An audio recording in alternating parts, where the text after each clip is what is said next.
Bismillahirrahmanirrahim.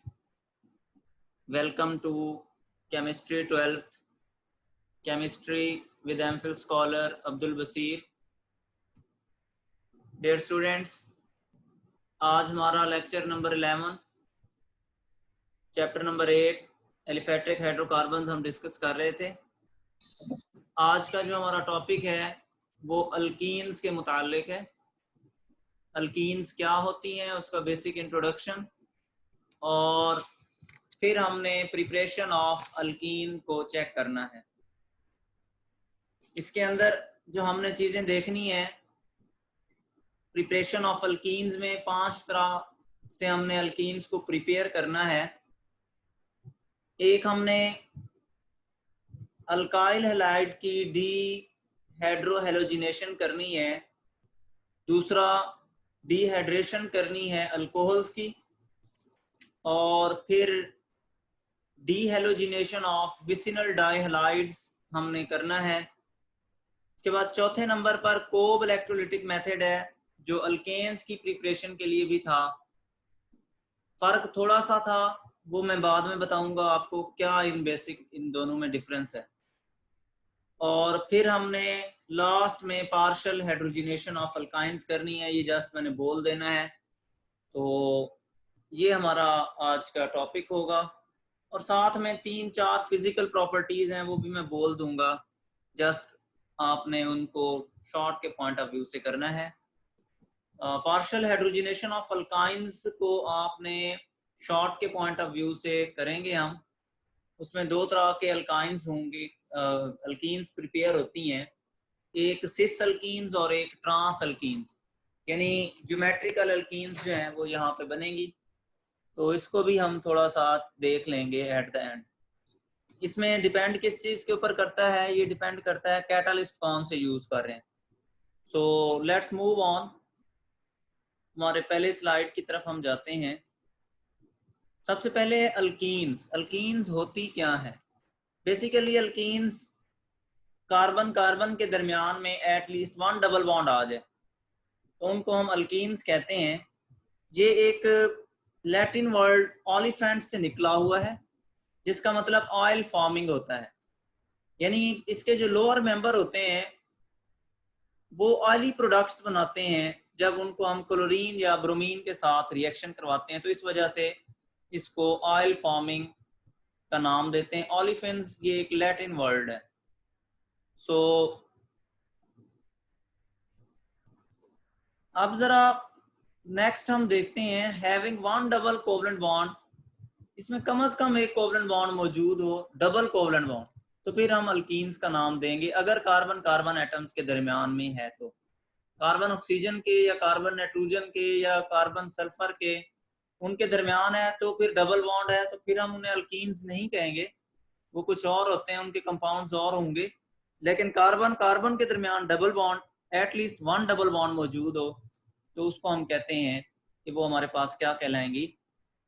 Alkenes. और इसमें बच्चों मोनोइंस, डाईइंस, ट्राईइंस, टेट्राइंस, ये जब हम नोमेनक्लेचर की बात कर रहे थे तो हमने कहा था अगर जो चेन है, लॉन्गेस्ट चेन है, उसमें एक डबल बॉन्ड चेन पूरी चेन में मौजूद है तो उसको हमने मोनोइन कहा था। अगर 2 डबल बॉन्ड है तो उसको डाईइन, 3 होंगे चेन के अंदर ट्राईइन, 4 होंगे टेट्राइन। सो मोनोइंस के अंदर अल्केन्स में से 2 हाइड्रोजन कम होंगे, 2 हाइड्रोजन लेस देन अल्केन्स। और बच्चों ये बात याद रखना, ये ओपन चेन कंपाउंड के हवाले से है, साइक्लिक में नहीं है। साइक्लिक के अंदर ऑलरेडी अल्केन्स, साइक्लिक अल्केन्स और जो ओपन चेन अल्केन्स होते हैं उसमें भी उनके भी जनरल फार्मूलाज में फर्क आता है। उसमें भी साइकिल जब बनता है तो 2 हाइड्रोजन कम हो जाते हैं। तो साइक्लो अल्केन्स और मोनोइंस ओपन चेन, इन दोनों का जनरल फार्मूला सेम होता है, CnH2n। यानी जो अल्केन्स में से CnH2n +2 था तो +2 यहाँ पे नहीं होगा, यहाँ पे मोनोइन के केस के अंदर 2n ही होगा। तो उसके बाद इसका जो फर्स्ट मेंबर है, you know it is ethene. इसको इथाइलिन भी प्रोनाउंस किया जाता था पहले, बट अब इसको इथीन कहा जाता है। उसके बाद ये तो इसका ब्रीफ सा इंट्रोडक्शन था। इंट्रोडक्शन के बाद हम आते हैं प्रिपरेशन की तरफ। तो प्रिपरेशन में हमने 5 तरीके यूज करने हैं। एक तरीका हमारे पास है प्रिपरेशन के अंदर यूज करने का, पहला है डीहाइड्रोहेलोजिनेशन ऑफ अल्काइल हैलाइड। नाम ही काफी है, आगे जाने की जरूरत ही नहीं है, नाम को ही समझ लेना है। डी रिमूव करना, हाइड्रो हाइड्रोजन को, हेलोजिन हेलोजिन को यानी फ्लोरीन, क्लोरीन, ब्रोमीन, आयोडीन को, अल्काइल हैलाइड, किसी अल्काइल हैलाइड में, अल्काइल का मतलब 1 हाइड्रोजन लेस होता है, जो हाइड्रोजन लेस होगा उसकी जगह पे कोई हेलोजन ग्रुप आ जाएगा, तो उसको हेलोजन अल्काइल हैलाइड्स हम कहा करते थे। किसी अल्काइल हैलाइड में हमने 2 चीजें निकालनी है, एक हमने हाइड्रोजन निकालना है, दूसरा हमने हेलोजन निकालना है। तो फिर पीछे जो चीज बचेगी वो हमारे पास अल्कीन बचेगी, आगे मैं आपको दिखाता भी हूँ।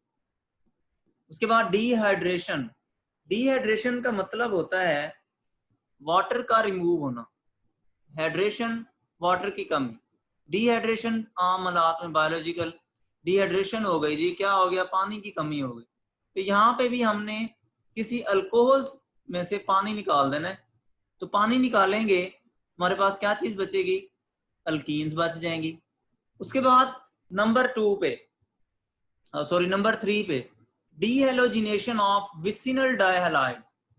विसिनल डाइहैलाइड, विसिनल का मतलब होता है एडजेसेंट, डाई का मतलब 2, हेलोजन का मतलब हेलोजन, यानी अगर साथ साथ वाले कार्बन पे 2 कार्बन जो साथ साथ हैं, उन साथ साथ वाले कार्बन पे 2 हेलोजेंस मौजूद हैं, उसमें से हमने डीहेलोजिनेशन उन 2 हेलोजेंस को रिमूव करना है, जिंक की मौजूदगी में हम करेंगे, तो हम उसका नाम देते हैं डीहेलोजिनेशन ऑफ विसिनल डाइहैलाइड्स। उसके बाद कोब इलेक्ट्रोलिटिक मेथड, सिर्फ एक चीज का फर्क है, बाकी सारा वही है। वो फर्क मैं आपको बता देता हूँ। वो फर्क ये है कि इसमें डाई कार्बोक्सिलिक एसिड यूज होता है, जबकि अल्केन की प्रिपरेशन के अंदर मोनोकार्बोक्सिलिक एसिड यूज करते थे। साल्ट जो उसके पोटाशियम या सोडियम की साल्ट मोनोकार्बोक्सिलिक एसिड या डाई कार्बोक्सिलिक एसिड, ये वही पुराने वाला है, जस्ट उसमें आपने 2 कार्बोक्सिलिक एसिड वाला जैसे सक्सिनिक एसिड है वो हमने यूज करना है। वो आपको मैं आखिर में आके बताता भी हूँ जब इसको हम पढ़ेंगे। उसके बाद पार्शियल हाइड्रोजिनेशन ऑफ अल्काइंस है। पार्शियल हाइड्रोजिनेशन ऑफ अल्काइंस के अंदर हमने कोई अल्काइन होगी, यानी जिसमें कार्बन कार्बन के दरमियान ट्रिपल कोवलेंट बॉन्ड मौजूद होगा, तो उस ट्रिपल कोवलेंट बॉन्ड को हमने उसमें से सिर्फ एक बॉन्ड हमने तोड़ना है, उसको डबल कोवलेंट बॉन्ड में कन्वर्ट करना है। उसमें हाइड्रोजिनेशन कंप्लीट नहीं करनी। कंप्लीट का मतलब क्या है, पाई बॉन्ड जो मौजूद है, 2 पाई बॉन्ड है, दोनों में को रिप्लेस कर दें, हाइड्रोजन लगा दें, लेकिन वहां पे हमने हाइड्रोजन एक पाई बॉन्ड को में लगाना है, दूसरा पाई बॉन्ड एज इट रहना है। उसमें 2 कैटालिस्ट हम यूज करेंगे। एक कैटालिस्ट हमारे पास होगा प्लाडियम बैरियम सल्फेट के ऊपर और क्विनोलिन की मौजूदगी में। ये एक मिक्सचर होता है, एक यानी ये 3 चीजें, प्लाडियम मेटल है वो बैरियम सल्फेट के ऊपर होती है, और साथ में क्विनोलिन जो कि कंपाउंड है, ऑर्गेनिक कंपाउंड है, एरोमेटिक कंपाउंड है। तो इनकी इसकी मौजूदगी में जो जब पार्शियल हाइड्रोजिनेशन होगी अल्काइंस की, तो सिस अल्कीन बनेगी। अगर हम इसकी बजाय सोडियम लिक्विड अमोनिया के साथ -33 सेल्सियस देते हैं, तो हमारे पास बनेंगी फिर भी अल्कीन, और वो अल्कीन ट्रांस अल्कीन्स होंगी।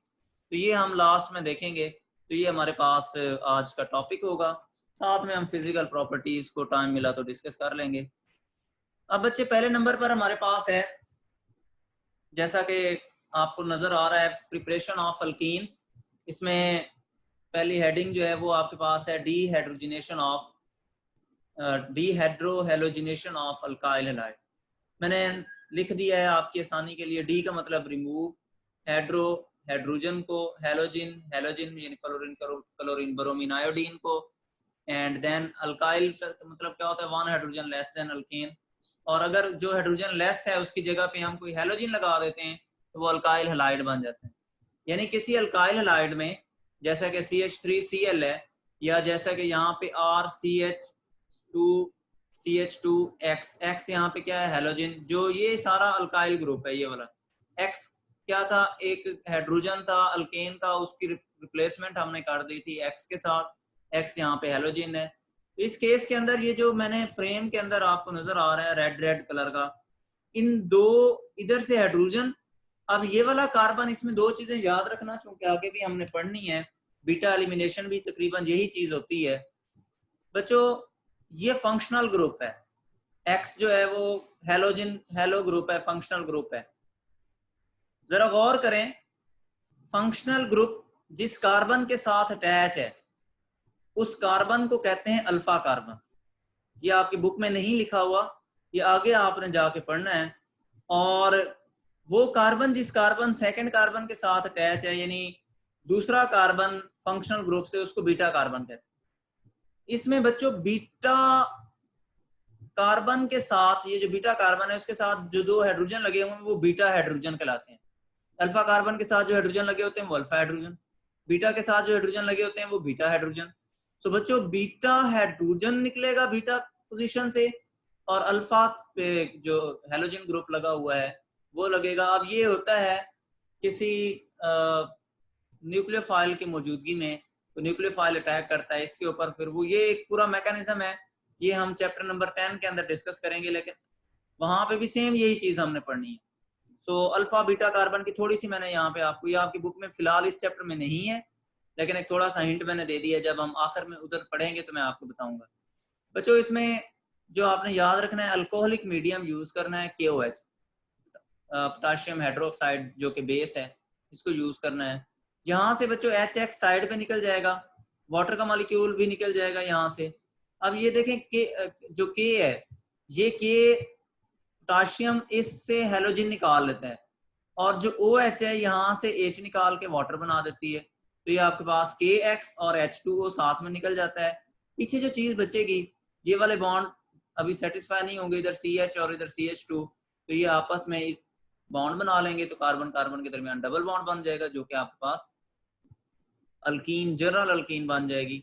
अब एक एग्जांपल और मैंने दी हुई है, ये आपके पास इथाइल ब्रोमाइड है, ये इथाइल ग्रुप है, ये वाला CH3 और साथ में CH2, तो ये आपके पास C2H5 इथाइल, साथ में ब्रोमीन लगा हुआ है, तो इथाइल ब्रोमाइड। इसका रिएक्शन हमने करवाया KOH के साथ, यहाँ से K इस Br को निकाल लेगा, OH जो है इस H को निकाल के H2O बना देगी, और तो KBr बन गया। साथ में पीछे जो चीज बचेगी वो CH2 जो कि इथीन आपके पास बन जाएगी।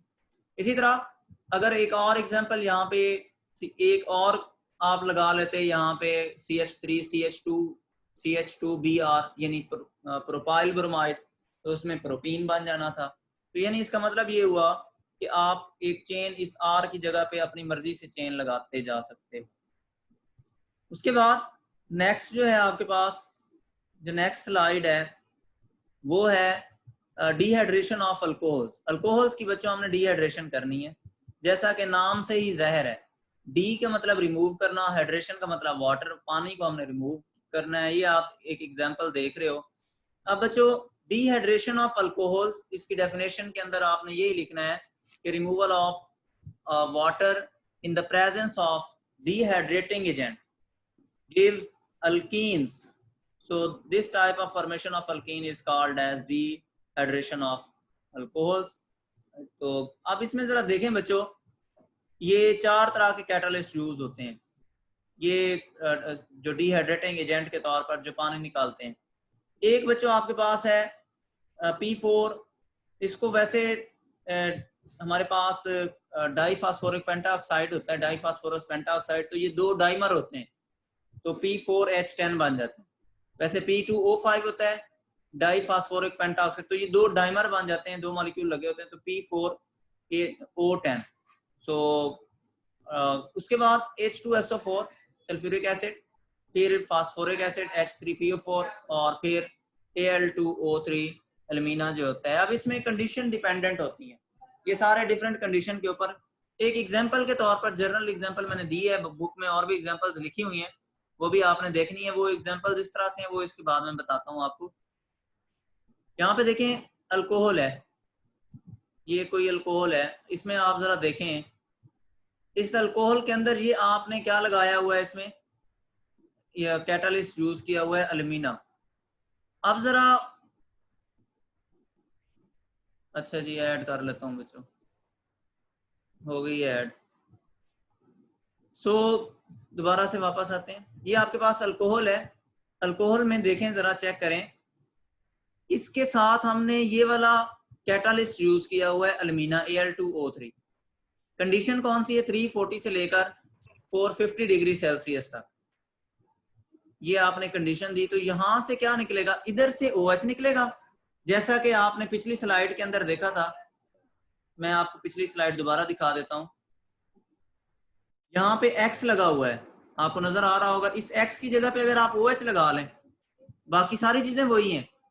अब इधर से OH निकल जाएगा, इधर से, और इधर से जो है वाटर निकल जाएगा, पानी।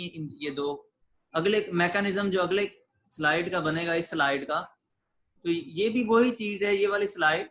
यानी यहां से इस जगह से OH निकल जाएगा और इस कार्बन से क्या निकलेगा, हाइड्रोजन निकल जाएगा। तो अल्फा कार्बन से OH और बीटा कार्बन से हाइड्रोजन निकलेगा। तो अल्फा और बीटा कार्बन के दरमियान में डबल बॉन्ड बन जाएगा, तो आपके पास अल्कीन बन जाएगी और साथ में वाटर का मॉलिक्यूल निकल जाएगा। और डिहाइड्रेटिंग एजेंट कौन से हैं, Al2O3, और टेम्परेचर रेंज कौन सी है, 340 से 450 डिग्री। अच्छा, इसके अलावा आपके पास अल्कोहल्स की टाइप्स होती हैं। बच्चों, अल्कोहल की टाइप्स, पहले तो मुझे ये बताएं, ये एक क्वेश्चन है, आफ्टर रिकॉर्डिंग मैंने आपसे ये डिस्कस करना है, असाइनमेंट के तौर पर भी है। प्राइमरी, सेकेंडरी और टर्शरी अल्कोहल क्या होते हैं। पहले मैंने primary carbon, secondary carbon, tertiary carbon आपको बताया हुआ है। So primary carbon, primary alcohol, secondary alcohol और टर्शरी अल्कोहल। तो ये आपसे क्विज है मेरा। अब बच्चों, जो टर्शरी अल्कोहल होता है वो सबसे जल्दी डिहाइड्रेट हो जाता है। अब इसकी कंडीशन नीचे आपको एक्सप्लेन कर देता हूं। उसके बाद सेकेंडरी अल्कोहल और उसके बाद सबसे आखिर में प्राइमरी अल्कोहल। यानी इसका मतलब ये है कि हम टर्शरी अल्कोहल से सबसे ज्यादा, सबसे जल्दी, सबसे आसान कंडीशन में, सबसे आम फेवरेबल कंडीशन के अंदर हम अल्कीन बना सकते हैं। अब जरा देखें, अगर हमारे पास प्राइमरी अल्कोहल है, primary, secondary, tertiary alcohol, assignment के तौर पर आपने मुझे बताना है, ये पहले हमने डिस्कस की हुई है प्राइमरी, सेकेंडरी, टर्शरी स्टार्ट के अंदर से, तो वहां आप जरा मुझे बताइएगा कि क्या होते हैं। उसके बाद आप जरा देखें, सबसे पहले प्राइमरी अल्कोहल अगर हम बात करते हैं, प्राइमरी अल्कोहल के केस में हमारे पास जो कंडीशन देनी पड़ती है वो 75% यानी कंसंट्रेटेड H2SO4 यूज करते हैं, और टेम्परेचर जो होता है हाई टेम्परेचर के ऊपर 140 से 170 डिग्री सेल्सियस देना पड़ता है। यानी इसका मतलब ये हुआ कि हमें काफी वर्क करना पड़ रहा है। दूसरे नंबर पर 75% केमिकल ज्यादा लग रहा है, फिर 60% H2SO4 देने पड़ रहे हैं, यानी डाइल्यूट थोड़ा सा कर लें, और 100 सेल्सियस टेम्परेचर, यानी इसमें हमारा फ्यूल भी कम लग रहा है, यानी इसका मतलब आसानी से हम इसको अल्कीन में कन्वर्ट कर रहे हैं।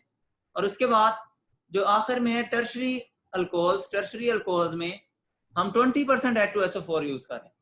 यानी इसका मतलब ये हुआ कि सबसे जल्दी टर्शरी अल्कोहल हमारे पास सबसे आसानी से, और 85 डिग्री सेल्सियस, और फ्यूल कम हो गया, कहाँ 140 से 170 और कहाँ 85, यानी हाफ का फर्क आ रहा है। अब हाफ का अगर फर्क आ रहा है बच्चों, तो इसका मतलब क्या हुआ कि हमारा फ्यूल भी बच रहा है, और साथ में हमें जो है वो कंसंट्रेटेड H2SO4 जो केमिकल्स हैं वो भी बच रहे हैं। इसका मतलब ये हुआ कि हम टर्शरी अल्कोहल्स को जल्दी जल्दी डिहाइड्रेशन कर सकते हैं, उसमें उससे जल्दी अल्कीन्स बना सकते हैं। अब बुक के ऊपर आपकी, ये मैं आपको आखिर में जो बुक के पेजेस हैं वो मैं आपके साथ शेयर करता हूं, तो आखिर के अंदर उसको हम देखेंगे। अब मुझे जरा ये बताएं, ऐसा क्यों होता है, इसकी रीजन क्वेश्चन मार्क है। ये भी बच्चों, अगर आपको कंसेप्ट आते हैं तो ये भी आप इसका जवाब दे देंगे कि जो टर्शरी अल्कोहल्स होते हैं वो क्यों जल्दी डिहाइड्रेट होते हैं, जबकि प्राइमरी अल्कोहल जो होते हैं वो क्यों बाद में आके डिहाइड्रेशन उसमें होती है, इसकी रीजन क्या है। तो ये रीजन आप मुझे बता सकते हैं, ये असाइनमेंट के तौर पर भी आप इसको कर सकते हैं। उसके बाद प्रिपरेशन ऑफ अल्कीन्स में जो तीसरे नंबर पर है वो है dehalogenation of vicinal dihalide. Vicinal का मतलब मैंने आपको बताया हुआ है, जो 7 कार्बन मौजूद हैं। अब जरा देखें यहाँ से, ये थोड़ा सा एक डिस्टरबेंस ही आई हुई है, मैं क्लियर करने की कोशिश करता हूँ। अब कुछ ठीक हो गया। अब जरा बच्चों देखो, इसमें एक कार्बन ये है, ये 7 कार्बन मौजूद हैं, तो 7 कार्बन के ऊपर एक जैसे ग्रुप मौजूद हैं, यानी 2 कार्बन जो साथ मौजूद हैं उनके पास दोनों के साथ हेलोजन ग्रुप मौजूद है। तो 7 का मतलब क्या हुआ? विसिनल, यानी ये कार्बन और ये कार्बन दोनों एक साथ हैं, तो ये विसिनल है। दूसरे नंबर पर हमारे पास क्या चीज आ गई? ये हेलोजन 7 वाले कार्बन पड़े हुए हैं, तो 2 हेलोजन है तो डाइहेलाइड। तो ये जो कंफ्यूजन लास्ट में लिखी हुई है विसिनल डाइहेलाइड क्या होती है, तो विसिनल डाइहेलाइड का अगर समझ आ गई है, जो 7 कार्बन है उन 7 कार्बन पे हेलोजन लगे हों तो उसको हम क्या नाम देते हैं? Vicinal di. और एक बात याद रखना, अगर एक ही कार्बन के ऊपर सेम ग्रुप लगा हुआ है, 2 फंक्शनल ग्रुप, तो वो जिमिनल होते हैं, वो आपके बुक का हिस्सा नहीं है, उसको याद करने की जरूरत नहीं है। यानी इसी के साथ ही ये अगर हेलोजन लगा होता, इस ये एक्स जो है इसी के साथ लगा होता, तो ये विसिनल से किस में आ जाना था? जिमिनल के अंदर। तो अब जरा गौर करना, इस केस के अंदर मेथानॉल आपने यूज किया है एज अ कैटलिस्ट के तौर पर, या आप उसको थोड़ा सा मीडियम के तौर पर यूज कर लें, ये मेथानॉल है। अब बच्चों जरा गौर करें, जिंक की मौजूदगी में यहां से जिंक जहां पे भी होती है वो दुश्मन होती है हेलोजेंस की, याद रखना। तो जिंक क्या करेगी? इन दोनों हेलोजेंस को निकाल लेगी, इस वाले को भी और इस वाले को भी, तो वो ZnX2 बना देगी। पीछे जो चीज बचेगी, इसका और इसका डबल बॉन्ड इधर आ जाएगा, तो ये आपके पास अल्कीन यानी इथीन बन गई। अब इधर R अगर लगा दें तो जनरल अल्कीन बन जानी थी, इधर इथीन, तो इधर H लग जाता है। तो ये आपने इसको ठीक कर लेना है, इसकी जगह आपने इधर या इस R की जगह H लगा देना है, या फिर इधर आपने R लगा देना है एक H की जगह पे ऊपर, तो जनरल रिएक्शन आपका हो जाएगा। अब बच्चों पहले केस के अंदर हमने क्या चीज देखी थी? जब हमने जो पहला मेथड हमने यूज किया था, यहाँ पे हमारे पास H था और यहाँ पे X था अल्काइल हैलाइड के केस में, तो उसको हमने निकाल लिया था। दूसरे में हमने क्या किया था? इस X जो X है इसकी जगह पे OH अल्कोहल के केस में यहाँ से निकाल लिए थे दोनों को। तीसरे में यहाँ पे दोनों केसेस में क्या पड़े हुए हैं? यहाँ पे दोनों केसेस में हेलोजेंस पड़े हुए हैं, हेलोजेंस को निकाल लेना है जिंक की मौजूदगी में, और मेथानॉल साथ में आपने ऐड कर देना है। इसमें पश्तो इतनी ज्यादा काउंट नहीं करती, ये रिएक्शंस ऑर्गेनिक केमिस्ट्री में ज्यादा काउंट करते हैं और ये रिएक्शन समझने से रिलेटेड है। अब बच्चों ये एग्जांपल है, सेक्स की जगह पे Br यानी हेलोजन की जगह पे जो ब्रोमीन है वो मैंने लगा दी इधर भी और इधर भी। तो अब आप देखें जिंक दुश्मन है इन हेलोजेंस की, तो ये दुश्मन जो है ये यहाँ से इनको निकाल लेगी, तो ZnBr2 बन गया। फिर इस कार्बन, अब ये देखें ये वाला कार्बन और ये वाला कार्बन, कार्बन नंबर 2 और कार्बन नंबर 3 के दरमियान में क्या बॉन्ड आ जाएगा? Double bond. और इसका नाम भी मुझे आपने बताना है कि इस कंपाउंड का जो नाम बना है वो क्या नाम होगा, तो ये भी आपने बताना है नोमेनक्लेचर के मुतालिक जो आपने पढ़ा था। उसके बाद नेक्स्ट है हमारे पास जो ये है अगली स्लाइड, वो है कोब इलेक्ट्रोलिटिक मेथड। बच्चों कोब इलेक्ट्रोलिटिक मेथड में सिर्फ यहाँ पे सोडियम या potassium salt of di carboxylic acid आपने यूज करनी है, बाकी कोई चीज इसमें यूज नहीं करनी। अब बच्चों देखें डाई कार्बोक्सिलिक एसिड, एक कार्बोक्सिलिक एसिड कार्बोक्सिलिक ग्रुप ये है, सोडियम साल्ट ऊपर वाली, एक कार्बोक्सिलिक ग्रुप ये COO नेगेटिव Na और एक COO नेगेटिव। इस कार्बन और इस कार्बन के दरमियान में सिंगल बॉन्ड है। तो पहले हमने क्या कहा था? पहले हमने यहां से ही जस्ट निकाल लिया था, यानी एक हमने मोनोकार्बोक्सिलिक एसिड यूज किया था, तो यहाँ पे हमने डाई कार्बोक्सिलिक एसिड यूज कर रहे हैं। बाकी इसका सारा मैकेनिज्म वही है, आयोनाइजेशन होगी, यहाँ से ये क्या चीज हो रही है, ये Na अलग हो गए और जो नेगेटिव आयंस हैं ये अलग हो गए, सक्सिनेट आयन इसको हम कहते हैं। 4 कार्बन है तो सक्सिनेट, तो ये सक्सिनिक एसिड का सोडियम साल्ट है, तो सक्सिनिक एसिड का सोडियम साल्ट है, तो जो उसका आयन बनता है तो वो सक्सिनेट आयन बनता है। अब ये नेगेटिव चार्ज है, ये नेगेटिव चार्ज एनोड पे जाएगा, फिर यहाँ से इलेक्ट्रॉन्स निकलेंगे, एक इलेक्ट्रॉन इधर से, एक इलेक्ट्रॉन इधर से, फिर कार्बन डाइऑक्साइड 2 निकलेंगी, और इसके दरमियान में फिर डबल बॉन्ड बन जाएगा, तो CH2 इसी तरह ये बनते जाएंगे। तो ये बाकी इसका कैथोड के ऊपर भी सेम रिएक्शन है एज अल्केन्स के केस के अंदर। तो ये अल्काइंस के केस में भी ऐसा ही होगा। अल्काइंस के केस में सिर्फ एक फर्क ये होगा बच्चों, यहाँ पे सिंगल बॉन्ड है तो यहाँ पे डबल बॉन्ड हो जाएगा बस। तो डबल बॉन्ड होगा अल्काइंस की। जब हमने कोब इलेक्ट्रोलाइटिक मेथड प्रिपरेशन करना है, सारा तीनों को आपने एक तरह से तैयार करना है। पहला अगर आता है तो दूसरे में सिर्फ डाइकार्बोक्सिलिक एसिड यूज करना है, सैचुरेटेड डाइकार्ब। तीसरे के अंदर जब अल्काइंस की बात करेंगे तो अल्काइंस के केस में आपने डाइकार्बोक्सिलिक एसिड के साथ साथ आपने एक और चीज भी यूज करनी है, अनसैचुरेटेड डाइकार्बोक्सिलिक एसिड यूज करना है। बाकी सारों का सेम है, तो ये आप वहां से देख लेंगे। अब मैं आपको लेके चलता हूँ बुक की तरफ, जो कि हमने अभी पढ़ना है। बुक का मैं जरा देख लूँ यहाँ पे, अगर अवेलेबल है मेरे पास तो मैं आपको शो करा देता हूँ। ये मौजूद है। अब जरा इसके अंदर हमने इस बुक को भी सेटिंग करने वाली है, तो इसकी मैं सेटिंग करके अभी ही आपको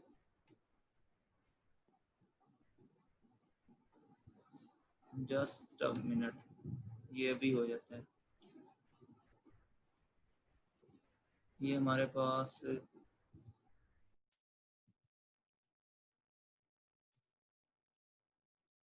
ये इससे आगे है।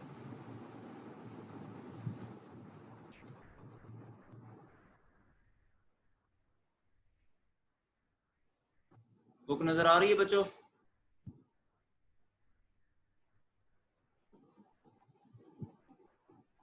ये आ गई।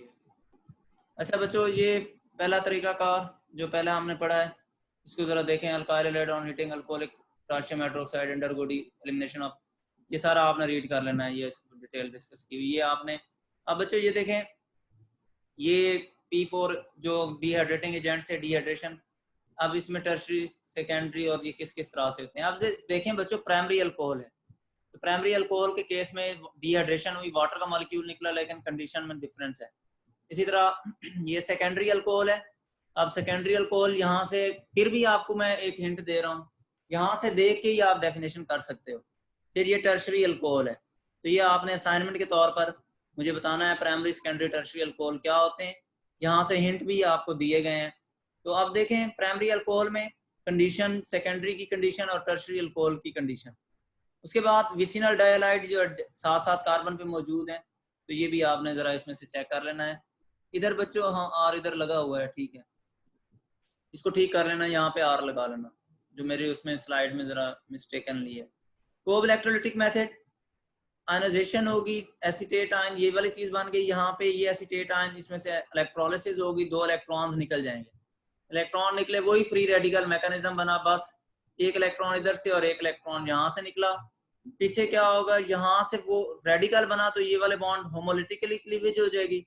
एक कार्बन डाइऑक्साइड यहाँ से निकल जाएगी, दूसरी कार्बन डाइऑक्साइड यहाँ से निकल जाएगी, तो 2 कार्बन डाइऑक्साइड। फिर ये वाला बॉन्ड इधर शिफ्ट हो जाएगा, आधा बॉन्ड इधर शिफ्ट हो जाएगा, तो ये आपके पास क्या चीज बन जाएगी, कार्बन कार्बन के दरमियान डबल बॉन्ड आ जाएगा। तो इस तरह से आपके पास कैथोड के ऊपर सेम वही रिएक्शन है, H2O इलेक्ट्रॉन 2 OH फिर NaOH ये बन जाता है। उसके बाद पार्शियल हाइड्रोजनेशन, ये बहुत अहम है। थोड़ा सा टाइम रह गया हमारे पास, तो इसमें अब बचे सिर्फ और सिर्फ ये अल्काइंस हैं। आप जरा देखें, इस कार्बन कार्बन के दरमियान ट्रिपल बॉन्ड है, जनरल अल्काइन है, आपने एक हाइड्रोजन ऐड करना है, एक बॉन्ड तोड़ना है। कार्बन कार्बन के दरमियान डबल बॉन्ड इधर भी बना, इधर भी बना, लेकिन सिस और ट्रांस का फर्क आ गया। यहाँ पे अगर आप यूज करेंगे प्लाडियम बैरियम सल्फेट की मौजूदगी में, क्विनोलिन होगा, तो प्लाडियम ऑन बैरियम सल्फेट और साथ में क्विनोलिन की मौजूदगी में, तो ये आपके पास सिस अल्कीन्स बन जाएंगे। सिस अल्कीन में क्या होते हैं, जो सिमिलर ग्रुप्स होते हैं वो एक साइड पे होते हैं। ये आर और आर एक जैसे ग्रुप हैं, तो वो एक दूसरे को देख रहे हैं। हाइड्रोजन हाइड्रोजन एक जैसे हैं, वो एक दूसरे को देख रहे हैं। अगर सिमिलर ग्रुप, ये sp2 हाइब्रिडाइज्ड कार्बन है, ये आप चैप्टर नंबर 7 के लास्ट वाला जो ज्योमेट्रिकल आइसोमेरिज्म थी, सिस ट्रांस, वहां पे मैंने डिटेल पढ़ाया था आपको। अब बच्चों जरा देखें, अगर एक जैसे ग्रुप एक दूसरे को देख रहे हैं, ये हाइड्रोजन हाइड्रोजन को देख रहा है, तो ये एक जैसे ग्रुप हैं दोनों, तो इसको हम क्या कहते हैं, ये सिस हैं, तो सेम है, सिस, सेम प्रोनाउंसिएशन। और अगर एक जैसे ग्रुप एक दूसरे को नहीं देख रहे, ये R इस H को दूसरे अपोजिट ग्रुप को देख रहा है, इधर H इस अपोजिट ग्रुप को देख रहा है, तो ये हमारे पास क्या चीज बन जाती है, ट्रांस अल्केन। तो ये कंडीशंस याद रखना, ये शॉर्ट क्वेश्चन आता है कि cis how cis and trans alkenes can be obtained from alkynes.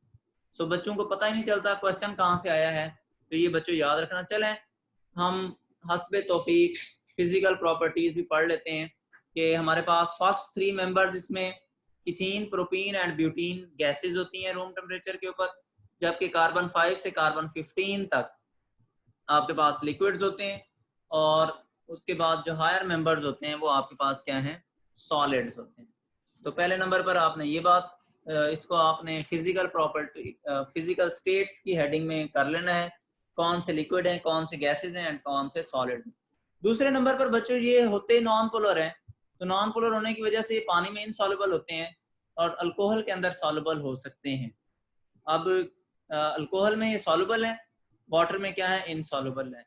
उसके बाद they have characteristic smell and burn with luminous flame, इनकी खास स्मेल होती है और चमकदार शोला देते हैं। उसके बाद unlike alkanes they show weakly polar properties because hybridisation. अब बच्चे ये थोड़ा सा पोलर भी होते हैं। अब इसमें बच्चे एक बात याद रखना, sp2 हाइब्रिडाइजेशन होती है, जबकि अल्केन्स में कौन सी होती थी, sp3। उसमें अब एक चीज जो याद रखने वाली है, जितना s करेक्टर आपने देखना है, sp2 में s करेक्टर कितना है ये मैंने पहले बताई थी हाइब्रिडाइजेशन में, और sp3 में कितना है और sp में कितना है। अगर हम sp3 की बात करते हैं तो टोटल 4 ऑर्बिटल्स थे, एक s था, 3 p ऑर्बिटल्स थे, तो 25% टोटल जो s करेक्टर था 25% था, क्योंकि टोटल तो 100 है, तो 4 हिस्सों में से एक हिस्सा s था, 3 हिस्से किसके थे, p के थे, तो टोटल कितने थे, 25% जो था वो s करेक्टर। फिर कितने परसेंट p करेक्टर था, 75%।